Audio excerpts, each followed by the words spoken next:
जय माता रानी दोस्तों, आप सभी का बहुत बहुत स्वागत है आपके अपने चैनल राधा कृष्ण ऑफिशियल में। उम्मीद करती हूँ आप लोग बहुत अच्छे होंगे। तो ये बताने के लिए कमेंट बॉक्स में जय श्री विष्णु जरूर लिखिएगा।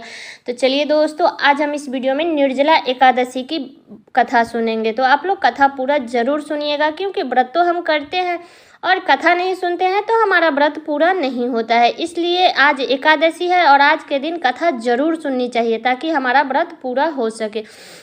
तो चलिए कथा को शुरू करते हैं। तो सबसे पहले आप सभी को निर्जला एकादशी की ढेर सारी शुभकामनाएं। आप और आपके पूरे परिवार पर श्री हरि विष्णु भगवान की कृपा हमेशा बनी रहे।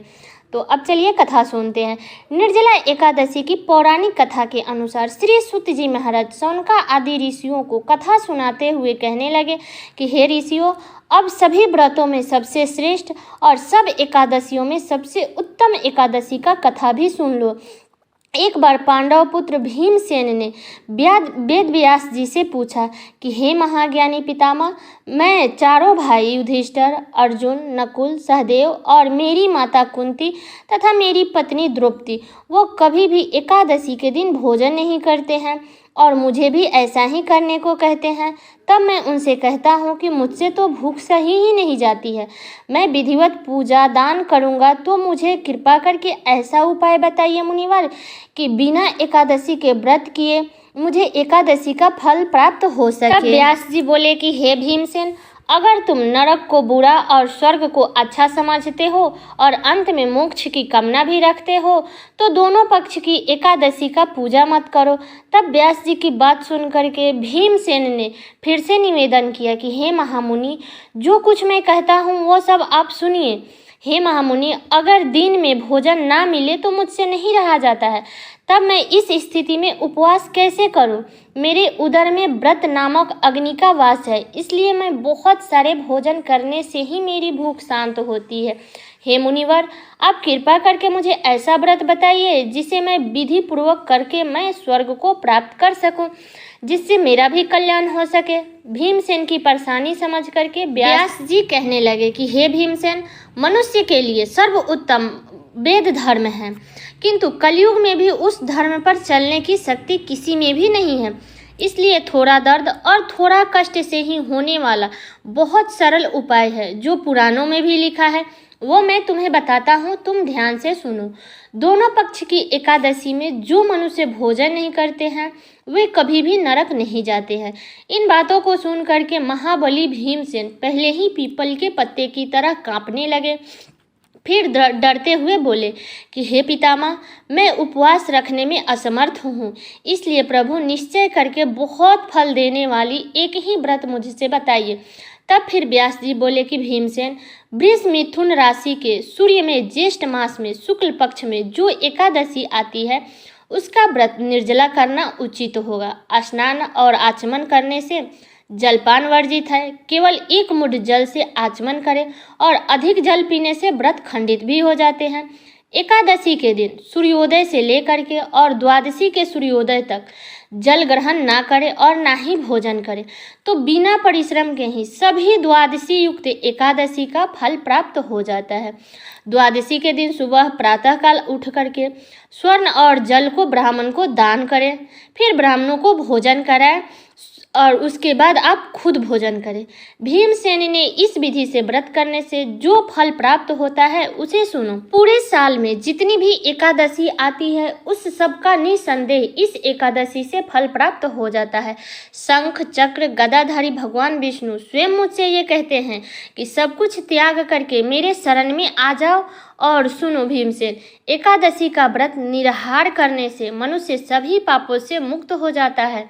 सभी प्रकार के तीर्थ और सभी प्रकार के दानों में जो फल प्राप्त होता है वो सब इस एकादशी से ही प्राप्त हो जाता है। कलयुग में दान देने से भी ऐसी सद्गति नहीं होती है। अधिक क्या कहूँ भीमसेन, ज्येष्ठ शुक्ल पक्ष की एकादशी को जल और भोजन ना करे। इस एक व्रत से जो फल मिलता है उसे सुनो। सब एकादशी व्रत से जो धन धान्य आयु आरोग्यता आदि की वृद्धि होती है वो सब फल निसंदेह इस एकादशी से प्राप्त हो जाता है।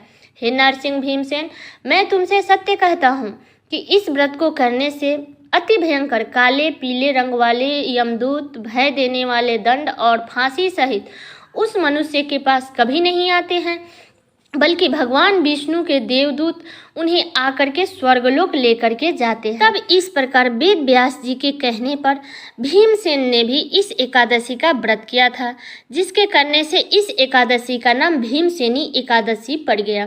निर्जला एकादशी के दिन निर्जल व्रत रखते हुए भगवान विष्णु की आराधना करने का विशेष ही महत्व माना गया है। इस व्रत में जल नहीं पिया जाता है और न ही भोजन किया जाता है। अगर आपका तबीयत ठीक नहीं है, स्वास्थ्य सही नहीं है, तो वो लोग जल और फल ले सकते हैं, लेकिन उस स्थिति में जब आपका स्वास्थ्य सही नहीं है। इस निर्जला एकादशी को व्रत करने के बाद में द्वादशी तिथि को शुभ मुहूर्त में उठ करके अपने नित्य कर्मों से निर्मित होकर के स्नान करें, पूजा पाठ करें। उसके बाद में ब्राह्मण को भोजन करा करके दान दक्षिणा देना चाहिए। इस एकादशी के दिन अपनी सामर्थ्य के अनुसार, अपने शक्ति के अनुसार ब्राह्मणों को अनाज, वस्त्र, छत्री, फल, जल से भरी कलश का दान करना चाहिए, या दक्षिणा में जो भी आपका सामर्थ्य है आप अपने सामर्थ्य के अनुसार कुछ ना कुछ दान दक्षिणा जरूर दीजिएगा। और बता दूं कि निर्जला एकादशी के पारण का जो शुभ मुहूर्त रहेगा वो 19 मई को सुबह में 5:20 से लेकर के और 7:28 तक रहेगा। तो इसी शुभ मुहूर्त में हमें निर्जला एकादशी व्रत की पारण करना है। किसी भी हर हालत में आप लोग शुभ मुहूर्त में ही पारण कीजिएगा, क्योंकि जितना आवश्यक एकादशी के व्रत का होता है उतना ही आवश्यक एकादशी के पारण का होता है। तो आप लोग पारण शुभ मुहूर्त में ही कीजिएगा। तो उम्मीद करती हूँ कि ये कथा आप लोगों को बहुत पसंद आया होगा। तो ये कथा मेरा यहीं तक का था। कैसा लगा ये कथा आप लोग कमेंट करके ज़रूर बताइएगा। चैनल पे नए हैं तो सब्सक्राइब कर लीजिएगा, बेल आइकन को प्रेस कर दीजिएगा, जिससे मेरे वीडियो का नए नोटिफिकेशन आप सभी के पास में सबसे पहले पहुंचे।